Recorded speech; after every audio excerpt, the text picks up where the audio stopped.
উনি যে জন্য পৃথিবীতে আসছে, ওনার কোর্স যেটা লক্ষ্য উদ্দেশ্য এটা হাসিল হয়ে গেছে।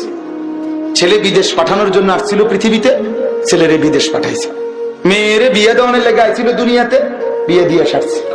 বাইক একটা বিল্ডিং করানোর লেগে আসছিল দুনিয়ার, বাইক বিল্ডিং করছে। আর কি এখন কি করে? এখন চা দোকানে বসে বসে বন খায়, বিড়ি খায়, পান খায় আর গপ মারে। আর তো কোনো কাজ নাই। যে জন্য দুনিয়ায় আসছে এটা তো শেষ। বলেন আমরা এই জন্যই দুনিয়ায় আসছি না? আপনি বলেন আপনার 3 ছেলে 5 ওয়াক্ত নামাজ পড়ে তো? 3 ছেলের বউ পর্দা করে তো? মেয়েগুলো মেয়ের জামাইয়ের বাড়িতে নামাজ রোজা বন্দিগি পর্দা করে তো? আপনার ছেলে মেয়ে সবাই আল্লাহর কোরআন পড়তে পারে তো? আপনার স্ত্রী পর্দা করে তো? আপনার ঘরওয়ালারা 5 ওয়াক্ত নামাজ পড়ে তো? আল্লাহর কসম, যদি এগুলো বলতে পারেন তাইলেই আপনি কিছু করছেন। আর নাই তো এই ভাত মাছ আর দেশ বিদেশ, চাইল ডাইল আর বালতি আর খাট পালং আর সোফার হিসাব দিয়ে 2 পয়সার কোনো লাভ নাই। কারণ